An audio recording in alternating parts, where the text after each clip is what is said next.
WF representing Palace, so let's tell you about Palace. Rolling straight to the ceiling, crowns and crystals, top like journeys, dishing out malice. Hold up, South London's grandest, far from bandits. Anything earned for a goal of elevation, just passing the team over here might finish out. Bright future we can't vanish. SE25 any day, that's sellers.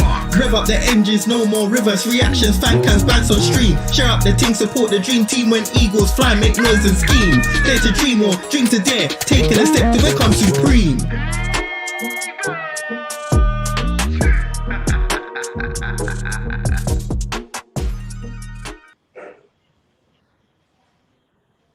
Everyone, hope you're doing well, and we're back for another match preview. Whether it's a good thing or not, we will see in a couple of minutes. Hey, with JC, how you doing? Yeah, I'm good, man. Looking forward to this game. I wouldn't say it's a must win, but I think it'll be a good game. And yeah, I'm excited. Back at Selhurst again. It's been a while, even though it hasn't actually been that long. It just feels like it's been ages. Guess who's back? Nicky, how's it going? Odiola. I'm back. Yeah. Rumors of my demise are grossly exaggerated. Yeah. I'm alive. Yeah, I'm looking forward to this game. It's gonna be an interesting game, certainly because of all the injuries and the players that are out for us. So it's gonna be interesting to see the squad tomorrow. But yeah, I'm looking forward to it. I always enjoy a nice London derby. Absolutely. And guys, after 4 years of us doing this channel, we have finally found a Fulham fan. Emilio, honestly, it's an absolute pleasure. Thank you for taking out the time to be with us today. No, thanks for inviting me, Rich. Nice to meet you, Nicky, JC. It's looking forward to doing the show. Thanks for having me on. Yeah, should be an interesting game. I think there's no pressure on both teams. I think tomorrow, I know you need more points than we do, but I think it'll actually be quite an entertaining London derby. You know, these matches are always quite close, aren't they, over the years? So it's I think tomorrow will be no different. So yeah, looking forward. You know, let's see. We'll talk about the game on this show, but yeah, looking forward to being on. So thanks for having me on tonight. No problem. As you can see, Emilio's ats are in his name on the stream. If you click his name on the title at Fulham Post, you can subscribe to his channel there. And also we put the hyperlink to all his other socials in the description. Please, guys, support Emilio. Top guy. I've done quite a few streams with him. We've done pots, and if you think Fulham fans are annoying, this guy is not that. So don't prove me wrong today, please. No, you know me well enough, Rich. I'm very pragmatic. Is the word. I think it's the right word to use it. You give praise and credit where it's due, and you provide criticism when you think it's appropriate. But I'm humble, supported this club for over 40 years, and I've gone through a lot of lows, many highs, but a lot of lows as well. So we always remember us most Fulham fans know where we've come from over the years. So yeah, it's remember who we are, remember our identity. A bit like Palace over the years, we're up and down clubs, but we've got a chance to make a mark in this Premier League. It's there for the taking, as far as I'm concerned. Absolutely. And before we actually talk about Fulham and your season, guys, just a gentle reminder that this stream is sponsored by Comavi. So please check out this clip.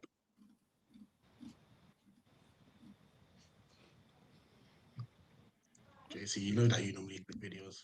Bruv, you gave me no setup, no time to... Today's video is sponsored by Comavi.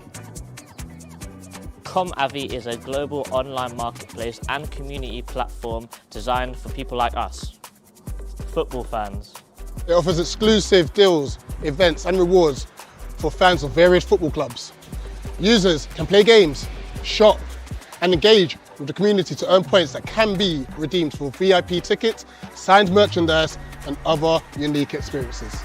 Comavi has partnered with Crystal Palace and are now working with Eagle Eyed Football to provide you, the fans, with a better fan experience. You're a pagan for that, by the way. Setting me up. Right. let's get into it. Amelia, we'll start with you. We always like to start off with our guests. Talk us through your season so far and how you think it's been going. Yeah, again, if we turn the clock back, the expectations, certainly from a Fulham fans, is survival is always the primary focus. Let's be honest, we've had a decent transfer window. We've got some big signings. Obviously, we rebought, Andersen from yourself, so that's a big money signing for us, a big statement there of intent. And then we obviously got Smith Rowe from Arsenal. So we spent a lot of money on these two players, not something that we normally do as a club. So we went into the season with reasonably high hopes, albeit, we always say survival is always a primary objective, get your 40 points. But overall, I think performances have been very good this season. We're stabilising ourselves. We've got an identity. We've got a brand of football. We play good football. If anything, we could argue I'm disappointed we've only got 15 points because we've dropped a lot of points in added time and towards the end of the game. There's 2 or 3 games where we threw away 2 points against Everton a fortnight ago, conceding in the 94th minute after dominating the game. We drew at home to West Ham early in the season after dominating the game for 94 minutes. They scored an equaliser. Arguably, there's 4 points there. We should be stronger. And Monday night's game against Brentford, we came from the death, from a goal down to score 2 added time, but we dominated that for 90 minutes. And that's the thing. If we seem to be dominating games, we're maybe not scoring the goals we should be doing. I think that's where we're missing a proven striker. But overall, performances are good. I think we will give some teams a spanking at some point this season. It's just a matter of when. But overall, I'm enjoying the football I'm watching. The team are playing good brand of football, good passing, good press, which is maybe lacking goals, to be honest. I think defensively we look tighter than we have been. We're giving teams a run for their money, and we're not getting battered by the so-called top 4, top 6 teams. So overall, a strong start to the season, but disappointed we probably haven't got more points because we have conceded sloppy goals late on. But we'll learn from that as a team. But overall, I think Fulham fans shouldn't really be complaining. I think we've had a good start. Arguably, we should be higher in the league, but we're mid-table and we're fighting. We're only 3 or 4 points from Forest, and they're the dizzy heights of 3rd or 4th in the table. So we've got a lot to look forward to. But overall, I'm not complaining. A good start to the season, but arguably could have been better. You mentioned that you're dominating games. What do you feel is the area in which you're dominating the most? Is it like the midfield area? Is it through a press? Is it through defensive solidity? What would you say is the main thing? I think it starts from the back. We've got one of the best keepers in the league, for sure. I think he's been an outstanding signing for us, a bargain buy from Arsenal. We've strengthened our defence, and that's quite the key thing for me. We're playing from the back more confidently. We're less likely to give possession away cheaply from defence, and we're trying to play from the back. So the manager's trying to play from the goalkeeper, plays from through your defence to the midfield and to your wide men. And when we go forward, we're dangerous. We've got a lot of pace. We like to play wide. Goals, like I said, are a bit hard to come by, but I think it all starts from the back, and you can see just tighten that defence, get stronger defensive unit.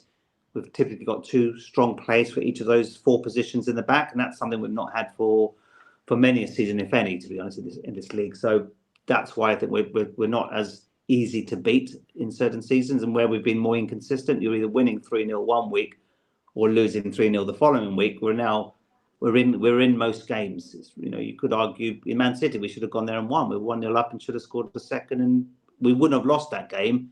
But may not have won it, but we wouldn't have lost it. The fact that we had the audacity to go up there and creating enough chances, it shows retaining the ball, good possession rates, nice quick passing, good movement between the players. There's a good rapport there. So I think it's that defensive solidity that allows us to press forward. Rarely do we play long ball forward like some of the other clubs in this division. So it's a good for when it works well. It's lovely to watch, but at times a bit more. Sometimes you could argue a bit too tip tappy, a bit like Arsenal. You're passing, and maybe being a little bit more assertive, and maybe be a little bit more unpredictable. Go for your long range shots. Try to surprise the keeper rather than trying to walk the ball in the net. But as a neutral, we're getting more plaudits, and clubs like Fulham and Palace never really get enough recognition, do we? It's always the other teams playing bad, not Fulham and Palace playing well. So it's the same old story, right? Smallish clubs never get the credit when it's due. So, but overall, we look much more organised, and that defensive setup is probably one of the best in the leagues. You've got Andersen, Basti's an international. You've got Anthony Robinson, who's been, Liverpool, the Man U's as well as sniffing after him. You've got Tete and Castagna on the right, but both fighting for a right back position. So that's a pretty strong lineup with Milena in goal. Of course, is one of the best keepers in the division. Just before we actually speak on a certain Joachim Andersen, JC, let's go through some comments. There are a lot of comments, so as always, thank you everyone, and we will be flying through these so we don't spend all hour talking about comments. Big up Chairman, big up Durfez, big up Monty. January window can't come quick enough. Well, there's some rumours about some players in January, and we seem to do very good business in January compared to the summer. The last teenager we bought in January didn't go too bad in Adam Wharton, so that's all I'm saying. But I think that there's going to be some sort of content coming out on that rumour. I know it's from the Sun, but we can at least get excited about something. Fulham feels like a must not lose, 100%. Big up Damo, big up Steve, even in from a Fulham supporter. Yes, welcome Fulham. Haven't seen you with your wine and cheese to Selhurst Park. Nikki's back. We love the hair. I just get automatically booted because someone welcomed me back. Wow. I clicked the wrong button. I was meant to do this.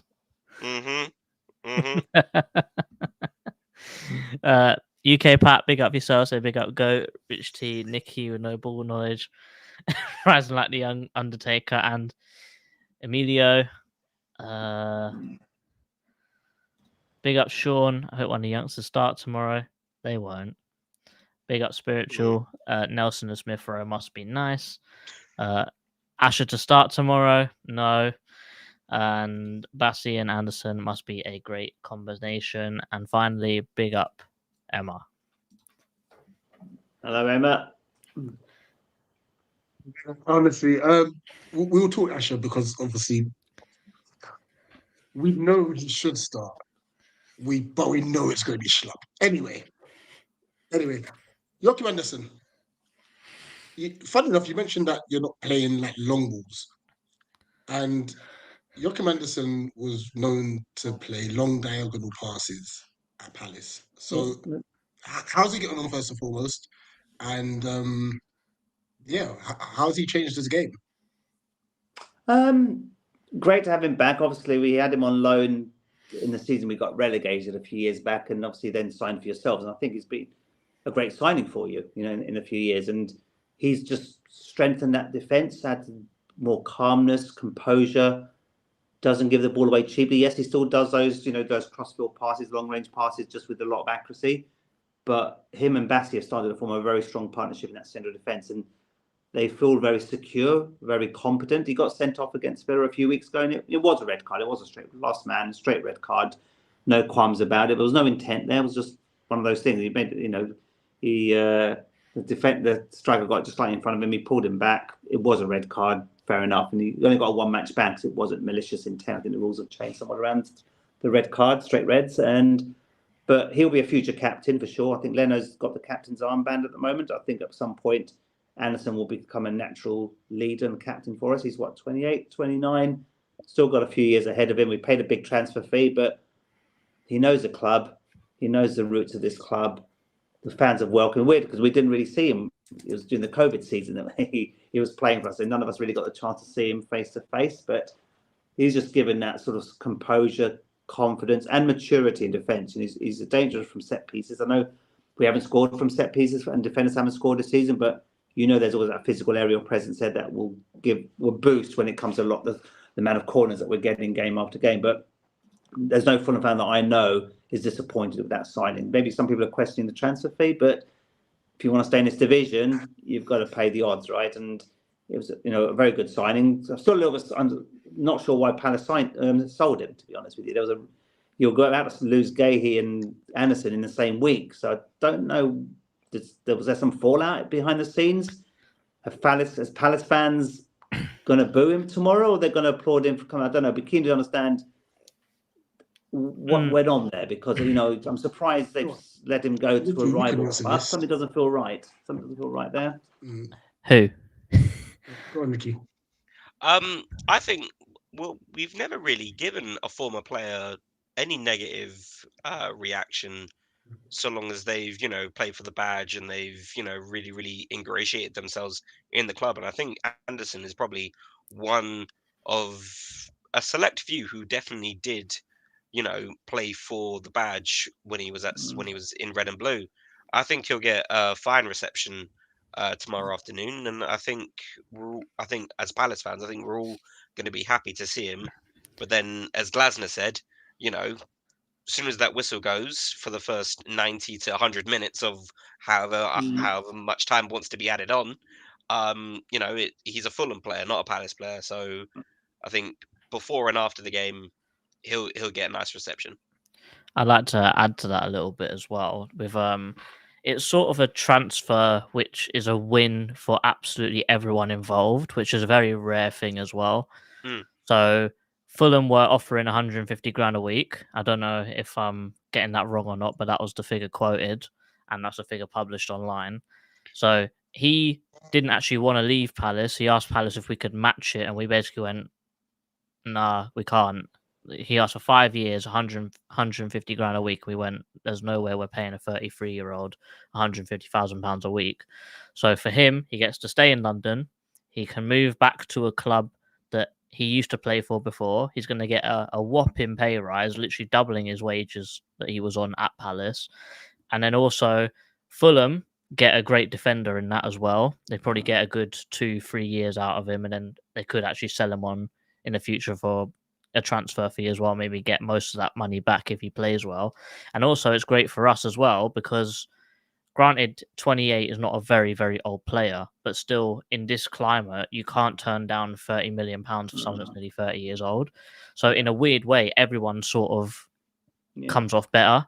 And I know we're going to go into it a little bit more later, but we found another centre-back, which is arguably as good and if not could be better in the future for half the price. So everyone involved is sort of like a great bit of business all round, really. To quickly play devil's advocate on that, because I agree, I think he's going to get a great reception. However, it's all going to be dependent on how people view Anderson, because obviously he wanted more money. And as Palace fans, I think in general that scope of you've moved for money doesn't sit well in footballing terms in general. I think I think he'll get a good reception. I think he'll get a good reception. Have a few that might. I don't think so. Let's be real. If you're doing your job and someone's asking you to move down the road and get paid double, you're gonna do it, and everyone's gonna say, "Yeah, I respect it." I'm like for me, if you're gonna secure the bag, you're gonna be 33, still earning 150 grand a year. Bruv, secure the bag, man, 100%. And also, them playing well this season, he could actually get like it's a long shot, but they could get Europe. You never know. Like he could like further his career that way. So for him, it's probably good for his personal development as well. Like can't go wrong here. And just off of Emilio's point about Anderson has that leadership quality. I mean, he's worn the armband several times across his tenure at Palace. Of course, he also was featured more in the Danish international setup and actually was made captain during his time at Selhurst Park as well. So you are spot on, Emilio, that you have got a defender who has that leadership quality. Yeah, okay, yeah, it's good. I'm hoping. Look, I don't see any malice in him, and there was sort of comment earlier about he's not blessed with pace. Yeah, and we've always known that. I think, we've got Bassey's probably a little bit faster there. We've got Robinson and Tete both quick as well as providing some sort of cover there. But his knowledge of the defending his box, defending his area, that was one of his strongest. He's probably arguably one of our best players in the season. We got relegated. He just has composure and calmness at times, and sometimes if you want to push on in this league, it's all about you've got to score goals to win games, but you've also got to make sure you keep them away the other end. So for me, it's becoming harder to beat. We're not giving away those sloppy goals that we've done in recent seasons. So I think that will that defensive partnership will strengthen game by game. and we start to get better around. We've got a lot of wide players, very similar wide players. We can start to rotate a few players, but my worry, a bit like yourselves, have a few injuries. How do we deal with that? Because we have, our bench is okay. There's a few players that are good but not spectacular. So again, it goes back about depth of squad at this level. At least you have one, Amelia. Our bench is depleted. Yeah. Massive injuries. There's a few more comments. We'll do the combined 11. We'll move to Nikki and do Glasner's first notes. The combined 11 is going to be fun, isn't it? Jez is better and a little bit older than Chris Rigg. Palace should just recall him. Looks good in the Leeds game. Will Andersen get a rough reception? Not at all. I forgot to tell you, Andersen's got 0 pace. To be fair, he has, from what we have seen, he's definitely got slower over the years as well. So his accuracy when playing the ball, perfect, but the pace is gone. Yeah. His defensive positional play still is very good. I think he relies on his. I always see him. You guys can probably concur with this, but him always talking to his players. There's always a little like guidance, chats, gentle words in the ear. There's good communication between the players around him. And I think that can afford him. Yes, he has.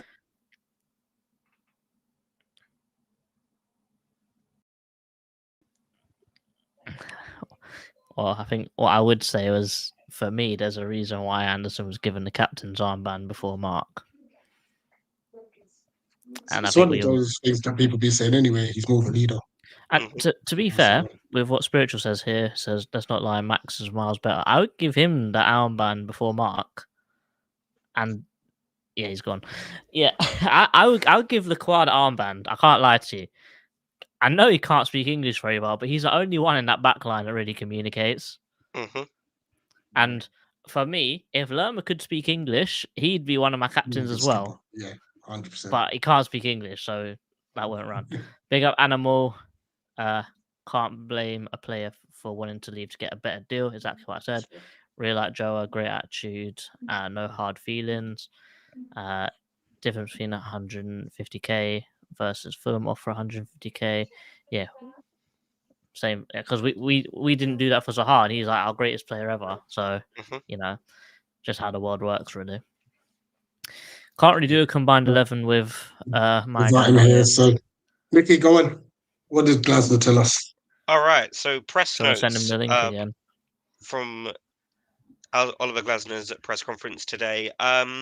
So I'm going to directly quote him. Let's talk about the squad itself. So, quote, "We have suffered several injuries. Let's start with the long term.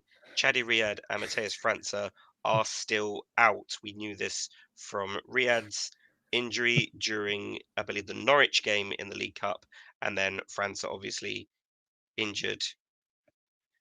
Ebere Eze still out. Adam Wharton, who had a successful surgery, and we wish him well in his recovery.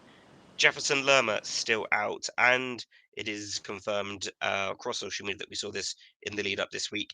Eddie Nketiah is out with a hamstring injury, which Oliver Glasner took the blame for himself, saying he didn't need to do that, by the way. Didn't need to do that. Yeah, he said he felt something. This being Eddie, he felt something in the game, something in his hamstring, but he was fighting for the team until almost the end of the game. Now he has problems with said hamstring, and let's see how long it will take. So obviously this leaves us with, as we said, a depleted squad going into tomorrow afternoon. And a lot of people now are guessing, it's 50-50, as to who will take up these vacant positions. Ahead of the game, we do have ever so slightly a better record against Fulham, having played 12 games. We've won 4 against their 3, with 5 draws, 2 wins at home at Beansellas and 2 wins at Craven Cottage. But we haven't beaten them since 2019 in the Premier League. So there you go. There's all the notes. And just on that, look, Glasner, I rate the hustle. It didn't work, big man. It didn't work. It didn't work. To play it off as if Eddie got injured. No. Look, can I be real with you? A lot of people have called him an idiot. It's coming I'm from not a good mad. place.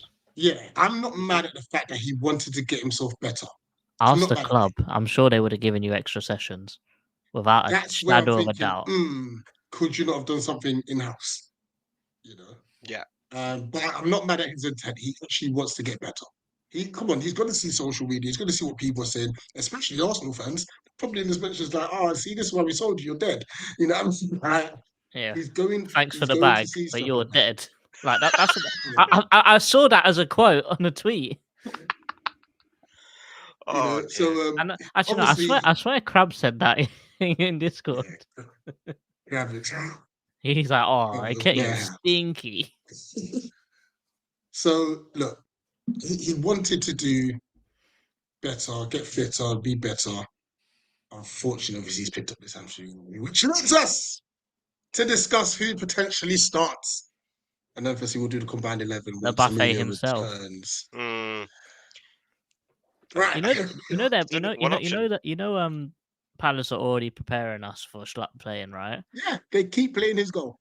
Also, Durfez, Ume's got a hamstring as well. Yeah. Oh, yeah. Yes, he's out. So potentially our bench is Turner, Mm-hmm. Ward, Ward's out. Klein, No, Ward's back. Klein, Is he back now? Devaney, Yes, he was. Yes. Devaney, Asher, Asher, Rodney. yeah, Rod, then there'll have to be one other youth player. We might as well chuck Umolu up. You probably would. I wouldn't be mad at it. No, I Also, wouldn't be mad at it literally either. Our Especially- only first especially team after the hat trick. substitute is Jeffrey Schlupp. can I just say one thing? I said this in the last stream, and I got pelters for it. But seriously, we might have to bring back Edouard. He's not playing for Leicester, and he can play the left wing. Yeah, we might have to cancel his I would rather us just bring back Jez. We sold I the think they're wrong gonna keep Jez. Ghanaian. Why Yeah, did we sell Ayu? Yeah. That was stupid. Oh, Yeah. boy. We should be able to do combined 11 now. Emilio, are you Emilio, can there? you hear us?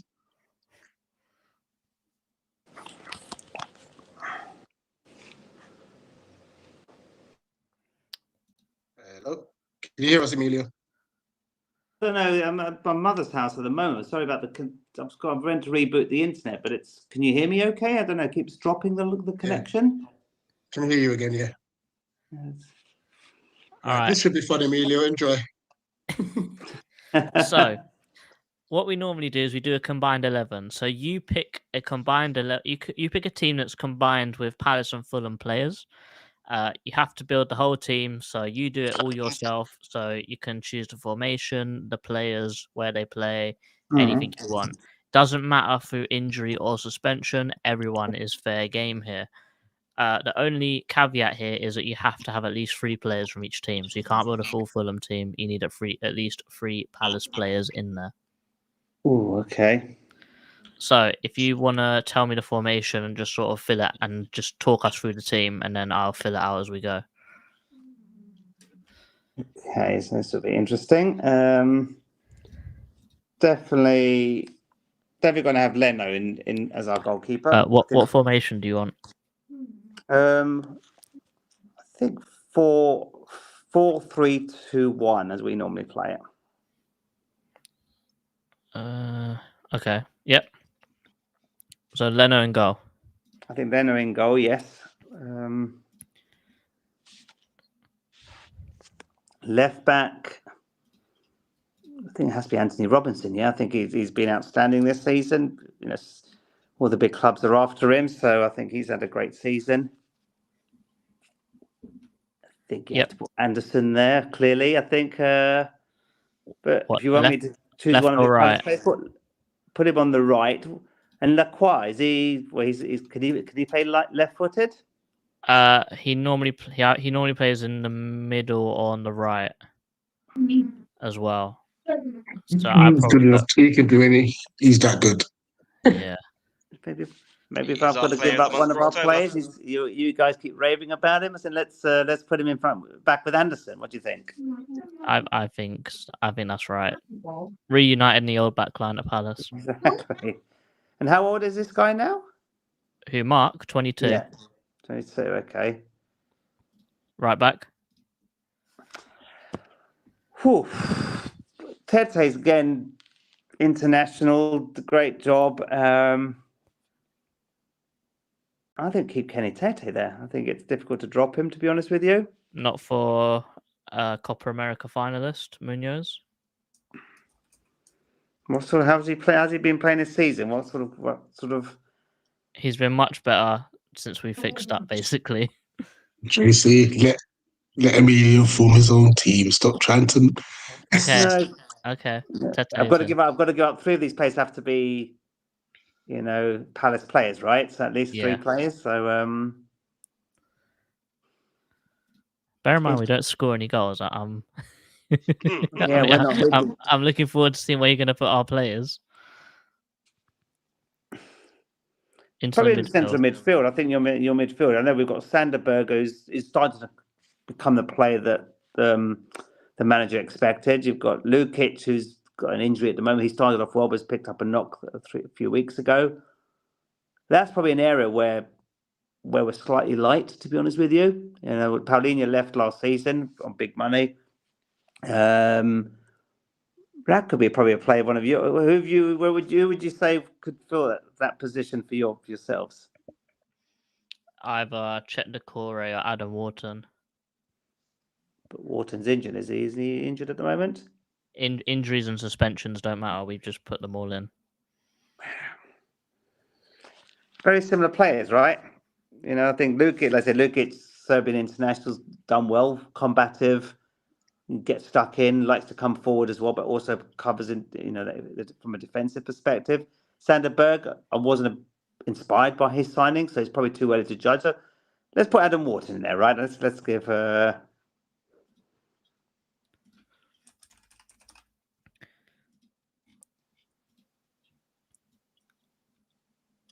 So What tells me, sorry, I'm actually annoyed now because if we had our starting midfield, we might actually do all right against theirs. Yeah. No one fit. Sorry, continue. So Wharton isn't exactly a 6. He's more of an 8.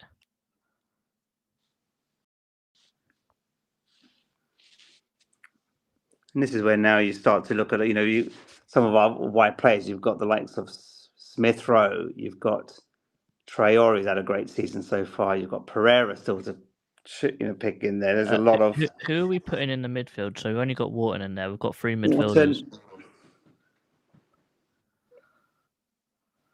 This is where we've actually played, like the likes of Andreas Pereira's come and played in a more sort of a defensive midfield attacking role, sort of combined role, which hasn't really worked out.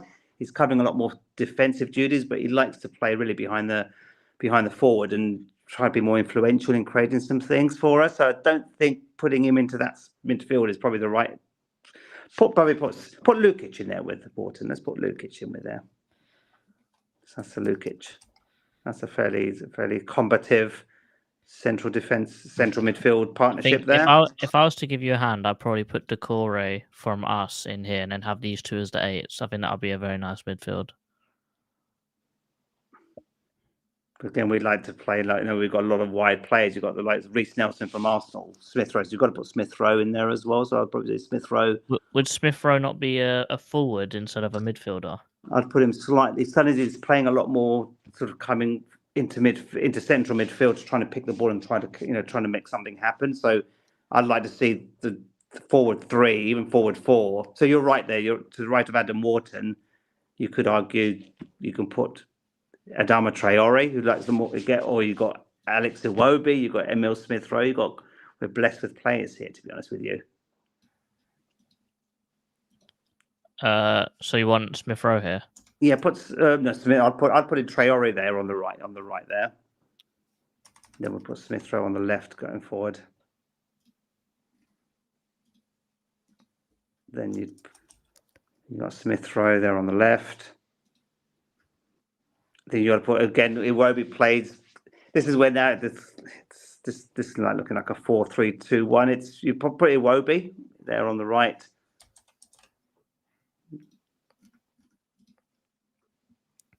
And then strikers, we've got Raúl Jiménez, who's contributing. He scored a consecutive games up to last weekend, so he's the best we can offer at the moment. He's the best we can offer. Amelia, you're short one Palace player.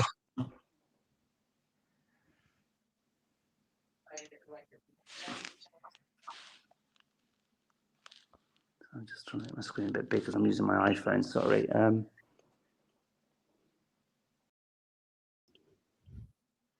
you're not scoring as many goals either. Who have you got as your striker? Mateta. Yeah. Maybe let's put him there then. Formation doesn't look quite right if I look at it over here. It's if anything, it's probably more like a 4-2-3-1. So you put Iwobi behind Mateta, keep Smith on the left. Iwobi behind the keeper, and then put Adama forward. That feels more. That's more. That's a lot more balanced. That's more 4-2-3-1. That's a good, strong defence. Again, what's the weak link? I still think the central midfield is still quite the weak link of this. You've got good striker. You've got 3 attacking Fulham players who offer a lot of threat and goals. Good, strong defence and keeper. I'd argue the midfield is still the weak link here. Mm-hmm.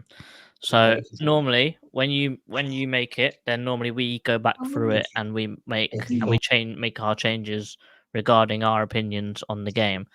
So I think the first thing that I would do is unfortunately I will remove Lukic, because even though he is a good player, I do think that Decore, when he is fit, is an outstanding footballer. I'm going to remove Iwobi as well, because I don't know how you forgot Eze in here. But is he, from what I've seen this season, he's not, pre-injury, he's not set the world alight, right? He's come with historical track record, but has he really done enough for you this season? I'm not hearing very positive plaudits from him pre-injury. This is like based on the player, not off this season, let's say. Okay. So based on the player, then I'd probably replace Adama Traore with someone like Iwobi, for example, if that's the case. But this is your selection, and I've based it on the fact of this season specifically in terms of what they've offered to the table, what their contributions have been. Mm-hmm. But to be fair, I'd keep Adama in there. I would have thought Iwobi as well. Really? I think he's so clever on the ball.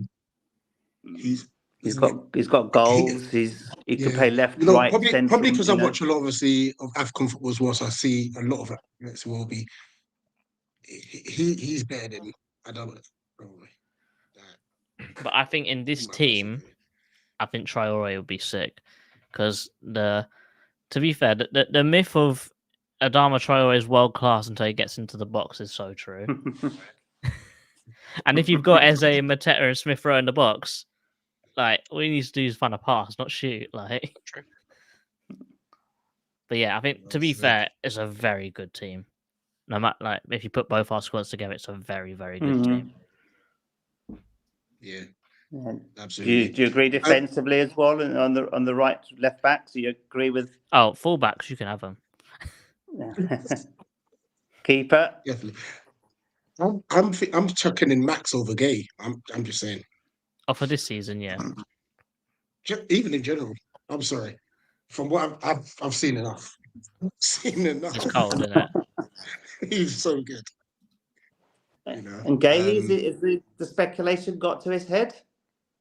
Definitely. Yeah. He's sort of getting out of it now and getting back to his old self.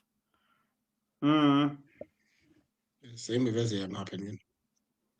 But yeah, let us hope he has a good game tomorrow. Right. You know what? Before we do score predictions, how are you feeling about tomorrow's game? How do you see it panning out? close. I think it's going to be a close game. These games don't always. They're not always the best games in the world. Fulham Palace games. They tend to be quite conservative, quite evenly matched over the years. Last season, I think it was 2 draws, wasn't it? I think we conceded late at Craven Cottage, the back end of the season. Yep, I think it was right. was it a dull 0-0 draw at your ground? I think it was last season. It was a 0-0. In the previous season, I think we beat you on Boxing Day. Was it 3-0? We you had 2 players sent off. If I recall, on Boxing Day, we beat you 3-0, and we drew 2-2. I think at the end of the season, Roy got a 2-2 draw against us at the end of the season before last. I remember the 4-1 game. It was 1-1, wasn't it? 0-0 at Selhurst in September, and then 1-1 towards the end of the season last season at Craven Cottage. So yeah, the record, as I said, is quite evenly matched, as you said, Emilio. Obviously, but then the caveat for us is that we haven't registered a win over Fulham since 2019. So that is a scary stat. Interesting stats. I remember when we got promoted a few years ago, we lost 2-0 at home to Craven Cottage, the first game of the season. We had high aspirations when we got promoted and we lost 2-0. That was a reminder that the Championship to the Premier League, a big jump. Last time I went to Selhurst was when we won 4-1, the year we got relegated in 2013-14. Those 2 spectacular goals that we scored in that game. But that was the last time I went to Selhurst Park, and that was obviously great from a Fulham fan. But again, these games aren't always the best in the world. Are you there tomorrow? No, I'm not there tomorrow. Steve Reynolds. Okay. Steve Reynolds is watching tonight with his wife Emma, and they were due to come over from Spain, but they're coming for the Wolves game in a fortnight's time. So I'm not going to go to the Palace game tomorre. But overall, liking this. Last time I went, it was 4-1 business. Stay away. Stay away. So, I've got people asking me if they've got spare tickets. I'll see if I can make it just to get another 4-1 victory. That would be nice. But I think it'll be cagey. London. South London. I think it'll be a cagey game. I think it'll be cagey. 1 goal will decide the match, I think, in my opinion. It won't be the best Premier League advert game of the world, I think, in my opinion. It's going to be very much who makes the fewest mistakes. And because I think ultimately it's going to probably take one goal, maybe a 1-0, a 2-1, a 1-1. It's going to be in that range. I'd be surprised if it's more than that. But overall, I'm fairly confident after that victory against Brentford. The manner of the victory, keep pushing and probing and pushing and probing. We struggled to break that 10-man defence of Brentford the other night, but they were poor, to be honest with you. They offered nothing for 90 minutes except for 1 long-range shot and a last-minute block from Leno when it was 1-1. Other than that, Brentford were very disappointing. But we've just got to be a little bit more intelligent at times. And think if we take the lead, we won't lose games. And I think that's the key thing for us is get that early goal. We won't lose a game when we go ahead. I think that other than against Man City, overall, I think we're competent controlling the game, but we've got to be more clinical. And like we did at Forest, we went away to Forest. We're the only team to beat Forest this season, but we did what we had to do. Forest didn't find a way through our stubborn defence, and I think tomorrow will be the same. If we get that early goal, I think we can hold on and probably win it by 1-0, maybe 2-1, but it's going to be close.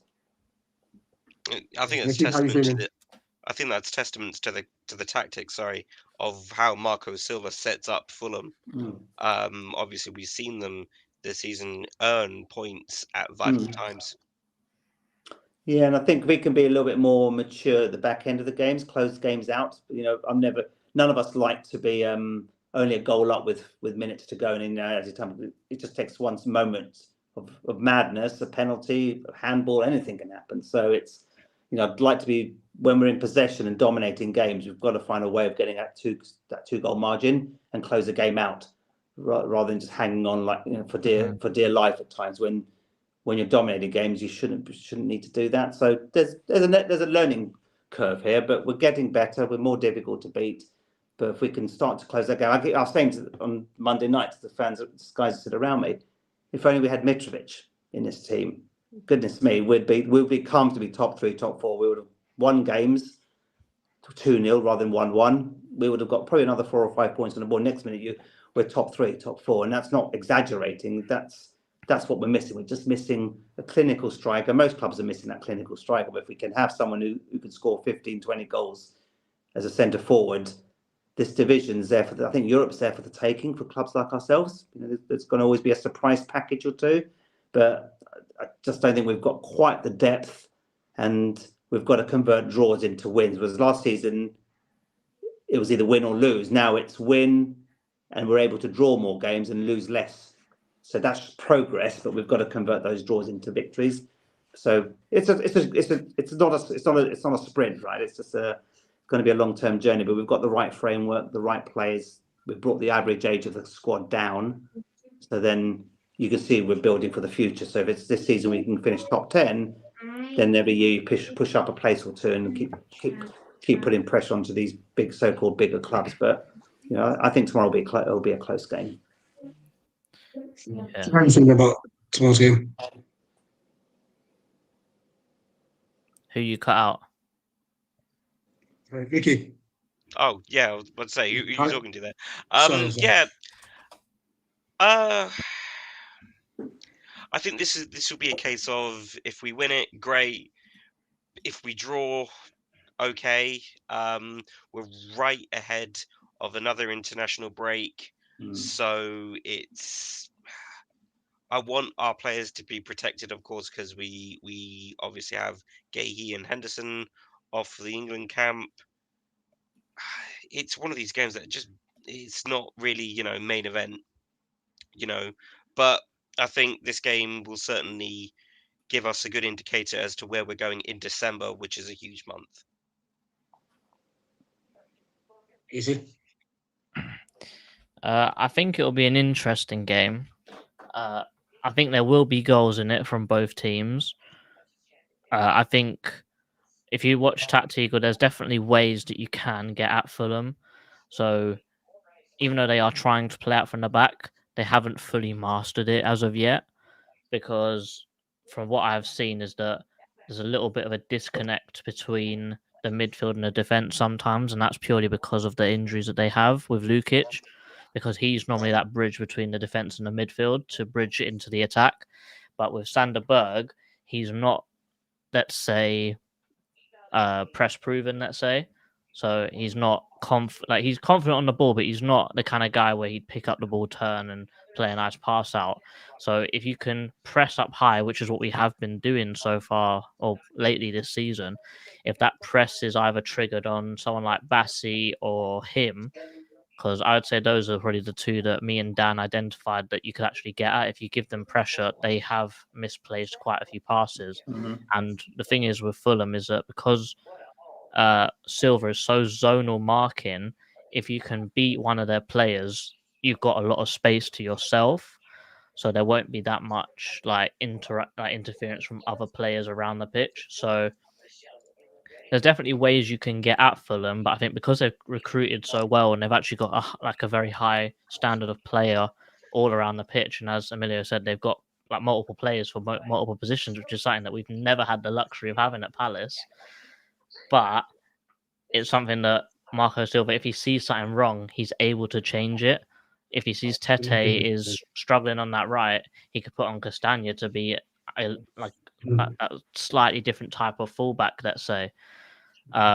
If Andersen, let's say, even though he probably won't, if Andersen gets muscled off the ball by Mateta, they can bring on Issa Diop, who's even stronger, let's say. So they have a lot of ability to change how they play, but I think there are ways that we can get at them. And in my opinion, I think that's mostly in the transition. If we win the ball up high, there won't be that many players to beat because they try and hold you in your half. So if you can break away, Anderson's not got much pace, Bassi's not got much pace, the pace is out wide. So if we can get straight through the middle, then we should have chances to score. But my score prediction will probably be 1-1.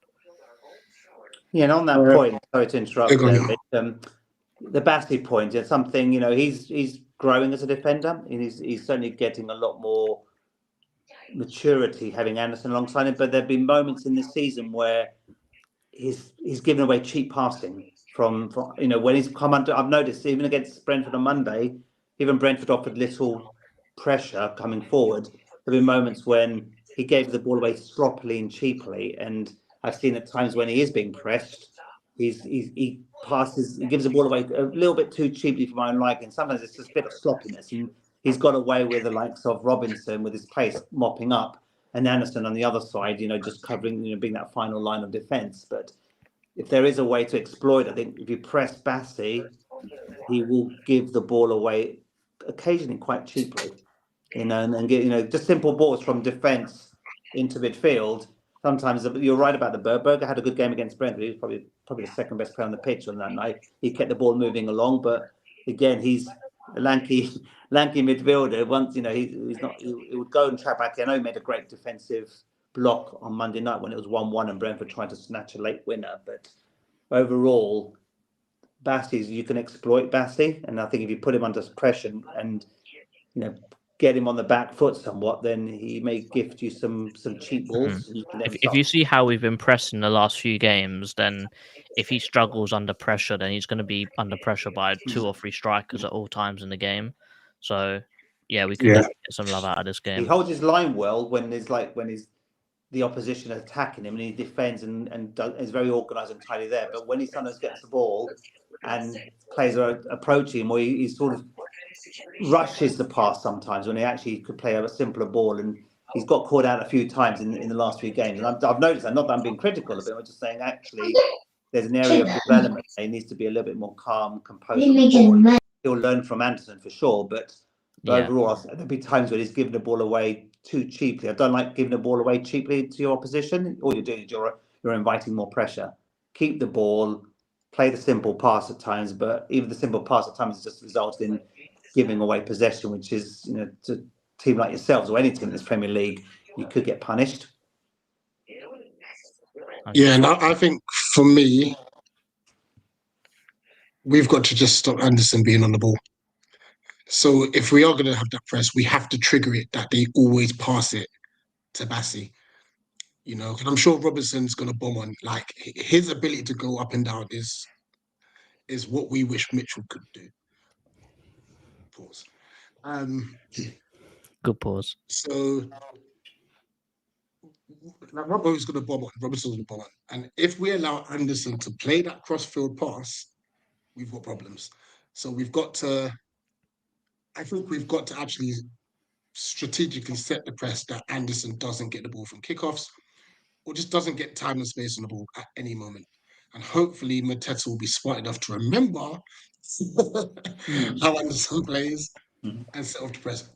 On that note as well, It'll be a good battle between the two. It will be. Kamada has to be clever with his press, because you know what? He does press. He's good at the press. He just gets rolled too easy in the midfield, So maybe he just needs to just still sit behind the midfielder, so that if the midfielder does control it, he's still the right side of that midfielder, And I think he could actually win the ball a lot higher up the field, because like I said, I think he is good at the press. It's just positionally when he gets rolled, he's out of the game, So I think hopefully he can do that a bit better. Very quickly, we all want Asher to play, but Schlupp's playing though, isn't he? Let's be real. Yeah. If Asher played, it'll be a different game. I'm not going to say he's going to have a screamer, but he'll give Tete problems. I don't know how many problems. Different we'll option. definitely see him involved in the game. I do think obviously he'll be the logical replacement for Schlupp. On that starting 11. We don't know that, because, and here's why. Even if Schlupp was to come off, Sarr might go to the left-hand side, Munoz go up into the right side of 10, and Klein come on. Oh, this is what I told you earlier, isn't it? Because we've seen that happen a few times this season. And then I've realised, actually, Munoz has been playing right side of 10 quite a bit. It won't even surprise me if he starts there tomorrow. So... Very much could do. We want to see. We want to see. Emilio, to wrap up, what's your score prediction for tomorrow? I know you're jumping between 1-0 and 2-1. Yeah, I'm going to go for 2-1, to be honest with you. It'll be nice if we can keep a clean sheet. We've not kept many this season, but again, we're not getting battered or we're not conceding many, but it'd be nice just to get another clean sheet on the board. But I think it'll be a 2-1. I think it'll be again a cagey 2-1 victory. But the other thing to note as well, I know one of the fans said it's a must-not-lose game for Palace, but I think it's a must-win for both. The only reason I say that, we're coming into December, we've got the international break. You look at that fixture schedule in December, it's awful. you've got, I think, 8 games. I know all clubs have got to play 7, 8 games. That's a ridiculous schedule. So, and then there's risk of injuries. You know, conditions are going to get worse. You know, wet, windy, wintry conditions.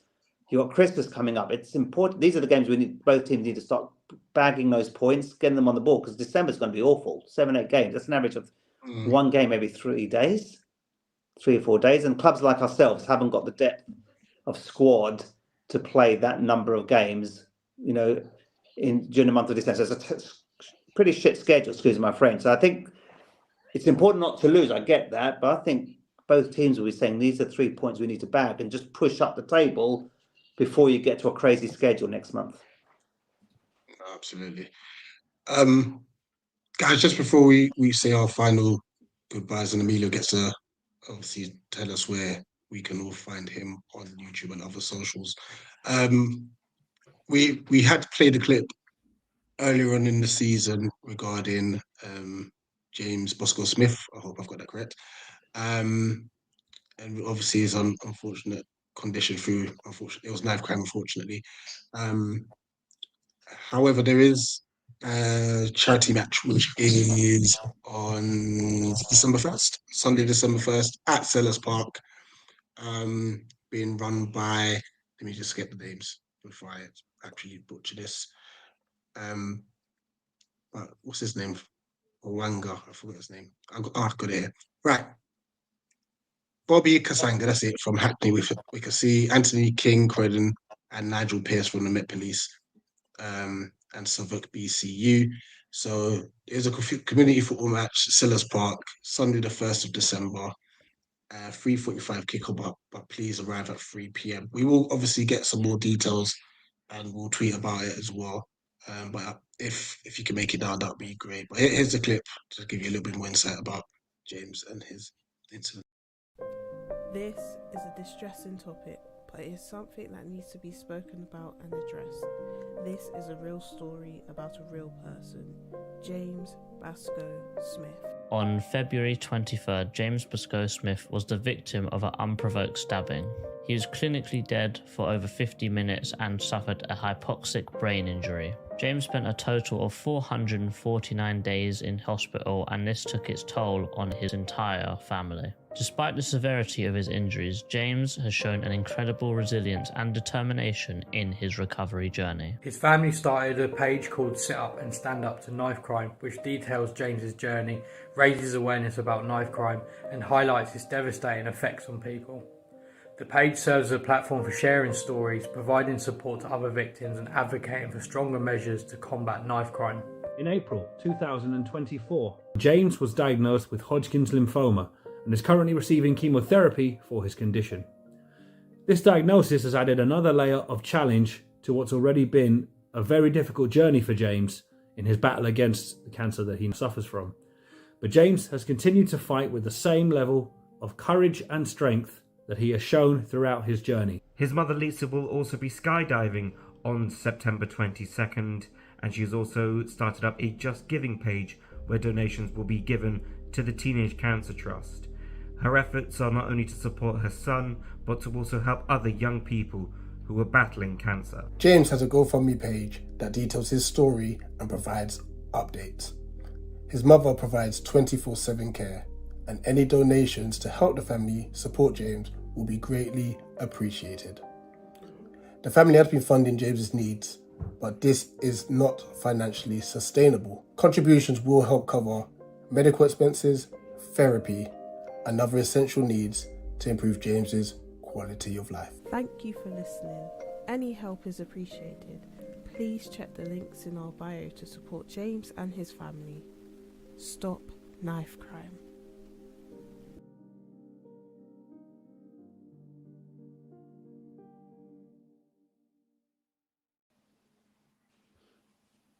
Yeah, so guys, we'll obviously Sunday, December 1st is the game.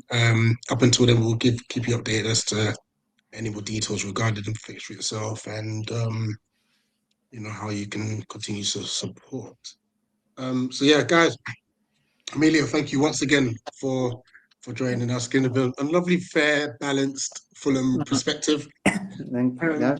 We'll give you the full screen very quickly. Let everyone know where they can find you.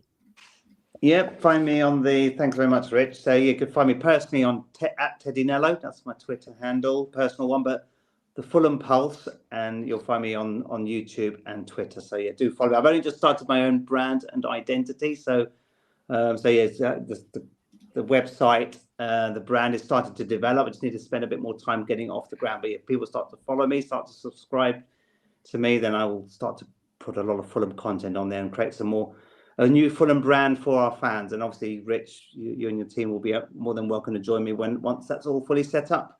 Hopefully, before we play you later this season. Oh, definitely. I really appreciate you. There you go. Oh, right. Have a good night's sleep, guys. Thank you very Please much. rest up. Don't think Palace for the time. Let's just make sure we're allowed products on this part tomorrow. Remember, fan cams outside the fan zone if you want to come speak to us after the game. And anything else, guys? Or have I got to everything? Up the Palace. Up the Come on, Palace. come on, your Palace. whites. Come on, your whites. Who are you ending the stream or am I? You do it. Hold on, what did Fulham say? Come on, you whites. Hey, I don't like that. Here he goes. Racismo.